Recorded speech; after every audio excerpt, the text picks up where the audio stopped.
ilaha illallah, la ilaha illallah, la ilaha illallah, Muhammadur Rasulullah. La ilaha illallah, la ilaha illallah, la ilaha illallah, Muhammadur Rasulullah. Allahumma salli wa sallim wa barik alaihi wa ala alihi. Bismillahirrahmanirrahim. Alhamdulillahi rabbil alamin. Wassalatu wassalamu ala asyrafil anbiya'i wal mursalin sayyidina wa habibina wa syafi'ina wa maulana Muhammadin wa ala alihi wa sahbihi ajma'in. Amma ba'du. Faqad qala al-muallifu rahimahullahu ta'ala wa adaman naf'a bihi wa bi'ulumihi fid dharaini amin. Qala halaman 13, 11 baris dari atas tengah-tengah. Wa yukrahul istinadu bal yabtulu. Halaman 13, 11 baris dari atas tengah-tengah. Wa yukrahul istinadu. Kalau kita begini emang rada susah nyari barisnya. Sekarang udah banyak cetakan-cetakan yang dibikin cetakan atas bawah, jadi gampangan dikit, nggak panjang itunya. Ya tapi nggak apa-apa. Ya 11 baris dari atas. Bismillahirrahmanirrahim. Wa yukrahul istinadu bal yabtulu in amkana ma'ahu raf'u qadamaihi. Dan dimakruhkan nyender. Istinad itu adalah mencari sandaran atau nyender ketika sholat. Jadi makruh ya, lagi sembahyang itu nyender. Ya nyender. Tiang masjid dibikin bukan buat nyender, buat itu masjid ya. Yang musola pada tuh dibikin bukan buat nyender, tapi buat itu pondasi. Jadi nggak boleh ya, makruh sembahyang nyender. Kalau dia khawatirin jadi pules, sembahyang pules. Pas sembahyang jadinya tuh. Untung di sini kita sembahyang itu enggak menggunakan praktek hari Jumat yang pakai sujud tilawah. Hari Jumat. Kalau kita di sini pakai hari Jumat pada pulas tidur tuh, gara-gara kelamaan. Baca rakaat pertama surah As-Sajdah 2 lembar. Rakaat keduanya baca surat Al-Insan 2 lembar juga. Jadi jumlahnya 3 rakaat. Kalau kita makan di situ kita nggak biasa begitu, pulas kita. Jangan tentu dah terawih ya. Kalau terawih nyobain gitu pakai sehari sejus sama juga boleh jadi pulas juga pada ya. Maka dibilang wa yukrahul istinadu, dimakruhkan nyender ketika lagi sholat. Bahkan nggak sampai makruh doang, bal yabtulu, bahkan bisa aja membatalkan sholatnya. Yang gimana yang dikatakan nyender itu bisa batalkan sholat? In amkana ma'ahu raf'u qadamaihi, jika memungkinkan bersamanya itu bersama nyender tersebut raf'u qadamaihi, oleh terangkat kedua telapak kakinya ya.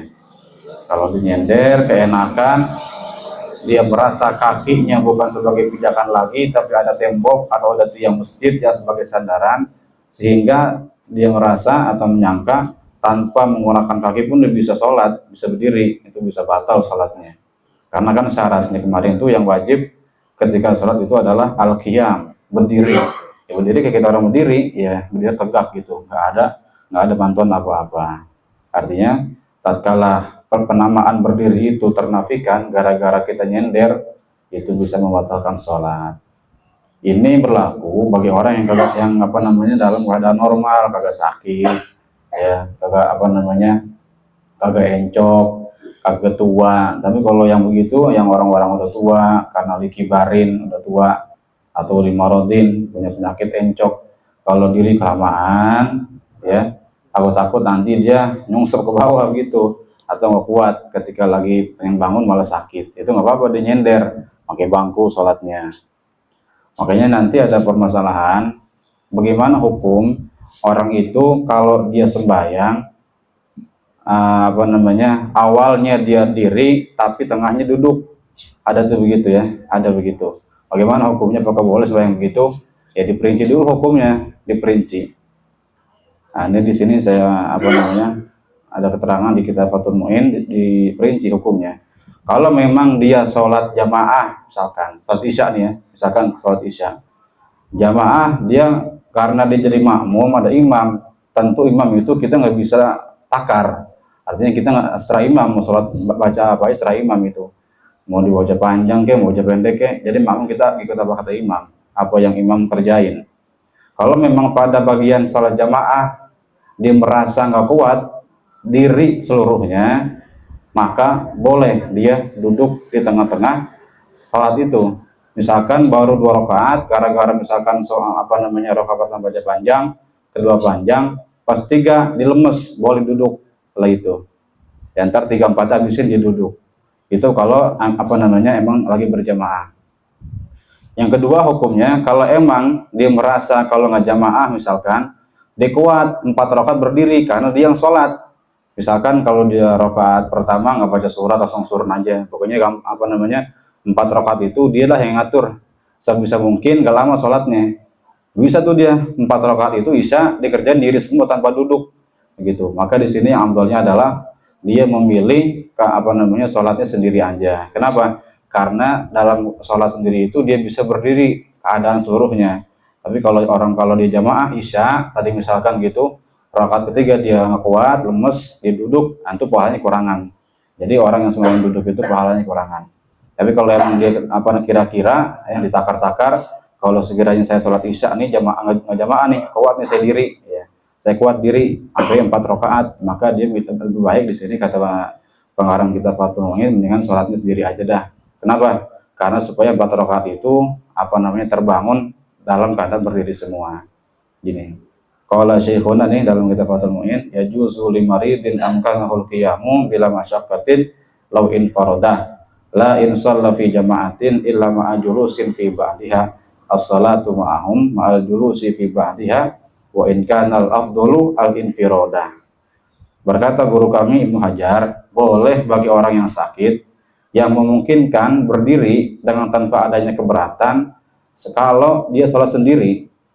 Tidak memungkinkan berdiri jikalau dia sholat ketika berjamaah, kecuali bersama duduk pada sebagiannya. Lagi sholat jamaah 2 rakaat dia masih kuat berdiri, 3 rakaat 4 rakaat yang kuat duduk dah gitu. Apa hukumnya? Boleh as-salatu ma'ahum, boleh sholat bersama mereka berjamaah, ma'al julusi fi ba'diha, bersama duduk pada sebagian sholatnya. Rakaat ketiga, rakaat 4 duduk, nggak kuat berdiri lagi. Wa in kana al-afdalu al-infirada, sekalipun bagi orang yang begini nih, bagi orang yang kalau kuat sholat berdiri dalam keadaan ketika full rakaatnya, boleh. Wa in kana al-afdalu al-infirada, yang adalah yang lebih afdal buat dia sholat sendiri, supaya terbangun dia berdiri selama sholat itu, selama 4 rakaat itu. Ya, ini hukum aja ya. Permasalahan kalau kita nemuin yang begitu, lagi sholat jamaah jangan kita salahin. Ya, itu guru kita kan kalau tarawih begitu ya. Guru kita tuh kalau tarawih, kalau udah misalkan isya atau tarawih udah capek udah duduk. Ya, itu nggak apa-apa. Karena emang ada uzur nggak kuat berdiri. Jadi makruh dia duduk tadi nyender sembahyang, bahkan bisa batal manakala ternafikan atau terangkat 2 telapak kakinya, karena itu bukan lagi dinamakan diri. Jadi dia seolah-olah menyandarkan berdirinya ini kepada tiang atau tembok. Li'annahu, ini alasan ini, li'annahu hina izin mu'allikun nafsuhu, karena ketika itu dia menyandarkan dirinya kepada tembok tadi, apakah tembok apakah tiang. Walaisa biqaimin, dan tidak dia berdiri, ya tidak lagi dia dinamakan berdiri lagi, karena seolah-olah dia menyandarkan kepada sandaran tadi. Wa min sama, dan dari sana, lau amsaka wahidun man kibaihi, seandainya menahan oleh seorang akan 2 pundaknya, aw ta'allaqa bihablin fil hawa'i, atau dia mengikat dengan tali di udara. Umpama nih di perutnya diikat sama dia nih, misalkan kagak ada tiang semuanya di tengah-tengah lapangan, kagak ada, udah ini udah mentok dah, udah nggak ada bangku, udah nggak ada apa lagi, dicari pun mangga ataupun apa gitu ya, suruh orang ikutin badan gue nih di punan, bisa sembahyang gitu, kayak gitu tuh. Ini gambarannya nih. Gimana terus? Bihaitsu lam yasir lahu intimadun ala syai'in min qadamaihi lam tasihha salatuhu. Dengan sekira-kira tidaklah menjadi bagi dia itu oleh intimadun, berpegangan, ala syai'in atau sesuatu daripada qadamaihi, dua telapak kakinya. Apa hukumnya? Lam tasihha salatuhu, maka tidak sah salatnya. Lagi-lagi ini berlaku bagi orang yang sehat dan normal. Jadi dia apa namanya itu mempermainkan gitulah, ada ngadain. Lagu orang lagi sehat, sholat pakai diikat di tali, di punan, ada aja orang begitu, ya. Jadi nggak dinamakan berdiri, ya, nggak dinamakan berdiri. Pakai tampang lagi kalau dia mending. Kalau lagi ada orang iseng dia bisa mati, gitu kan. Kalau ikat di punan, perutnya kayak ini kecekek perutnya. Lam tasihha salatuhu, maka tidak sah salatnya. Wa in masata al arda, sekalipun kedua kakinya itu narok di tanah, sekalipun begitu, karena tadi tuh ya dia apa namanya mempermainkan bahwasannya berdirinya itu disandarkan kepada sesuatu yang tidak perlu buat dia, karena dia sehat, nggak lagi sakit, ya, nggak lagi sehat, nggak lagi sakit. Wala yadurru qiyamuhu ala zahri qadamaihi min ghairi uzrin, dan tidak mengapa berdirinya dia itu ala zahri qadamaihi, atas bagian luar telapak kakinya, min ghairi uzrin, dengan tanpa adanya uzur, ya, bagian apa namanya luar berdirinya kalau emang bisa gitu kan. Kalau telapak kaki ini kan apa, telapak kaki itu kan bagian dalam, ini dia berdiri pakai bagian telapak luarnya. Kalau emang bisa gitu dirinya pakai telapak kaki bagian luar, boleh salat begitu. Li'annahu la yunafi ismal qiyami, karena bahwasannya sholat berdiri menggunakan bagian luar telapak kaki tidak menafikan akan pernamaan berdiri tadi. Berbeda tadi kalau nyender dan segala macam itu beda. Ya, jadi begitu. Jadi permasalahan berdiri ini syariat kita memberikan banyak sekali keringanan kepada kita.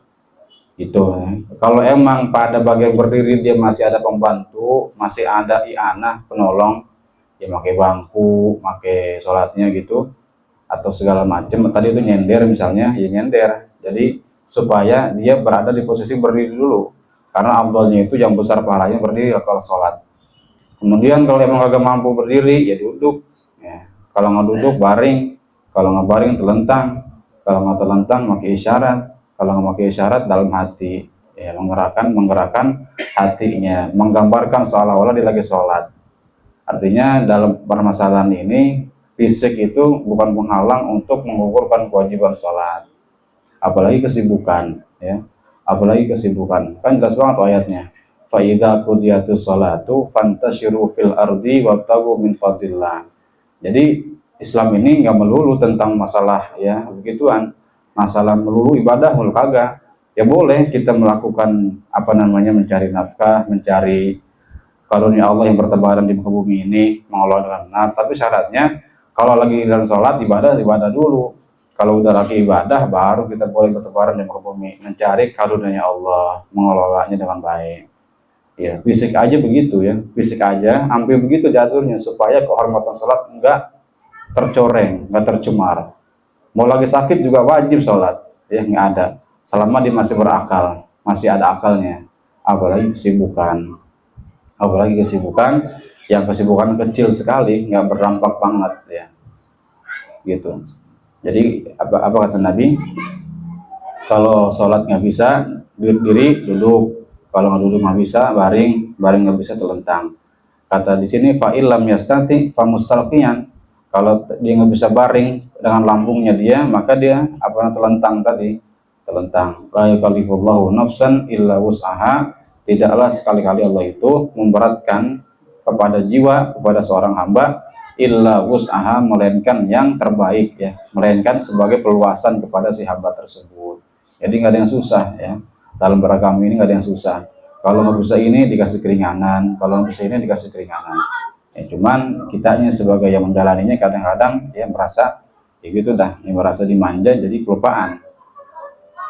Itu masalah apa namanya menyender ketika sholat tadi itu ya, hukumnya makruh manakala dia memang lagi keadaan sehat. Bikhilafi nazirihi fi sujudi, berbeda bandingannya pada sujud ya. Ketika sujud bagaimana?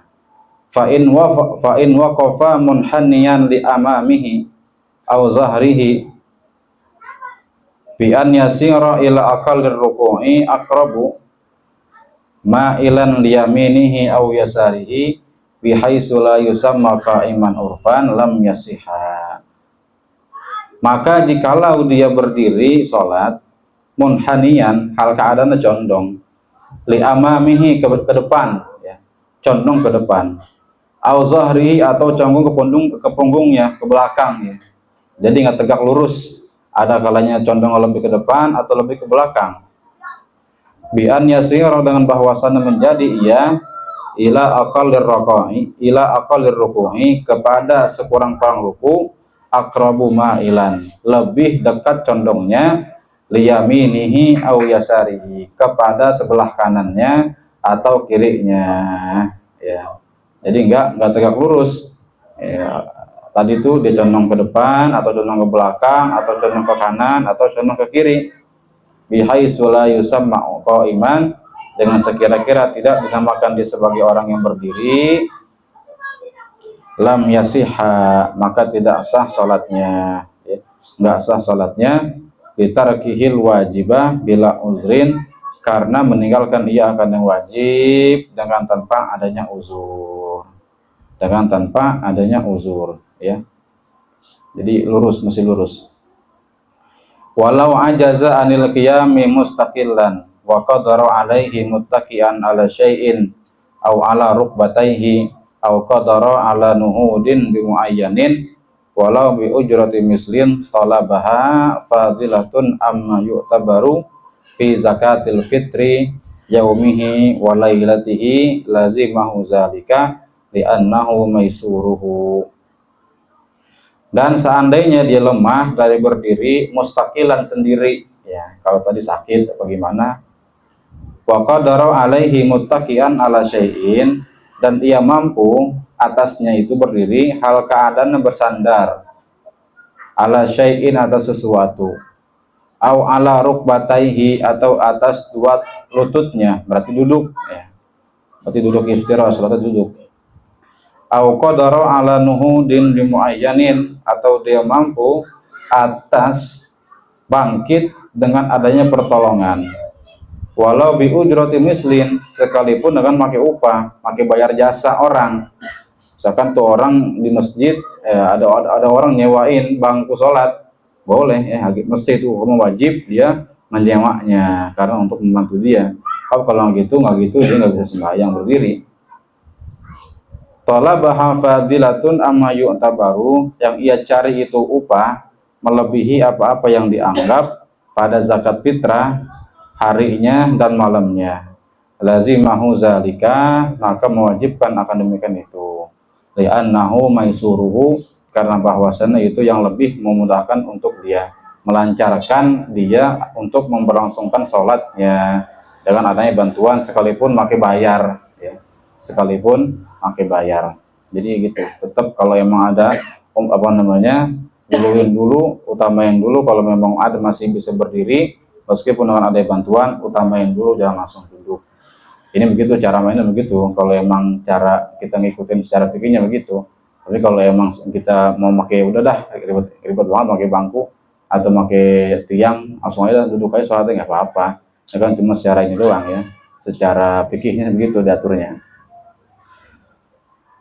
Ada juga orang itu, kalau tadi itu kita bahas, kalau emang orang itu kagak bisa diri gara-gara ada penyakit, dia boleh duduk. Itu namanya secara hissi, secara rasa, secara kenyataan dia nggak bisa berdiri karena adanya uzur. Tapi ada secara syar'i, orang itu dia mampu berdiri, tapi diperkenankan duduk gara-gara adanya penyebab. Misalnya kalau dia sholat di atas laut, di perahu, Misalkan bagi orang-orang yang mabok laut, ya misalkan di kapal tuh ada musolahnya. Misalkan dia apa namanya belum biasa naik perahu, gitu naik perahu mabok laut, kalau sembayang palanya muter. Kalau nggak apa namanya kalau duduk kagak, gitu kagak muter.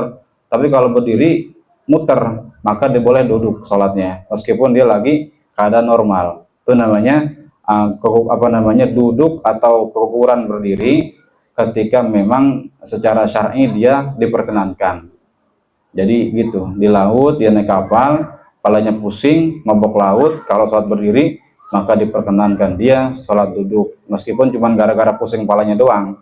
Itu namanya boleh dia nggak berdiri ketika sholat gara-gara ada uzur syar'i.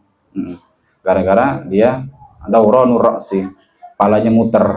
Maka sholat qa'idan, maka boleh dia sholat duduk, wala i'adata alaihi, dan nggak usah ulang lagi sembahyangnya.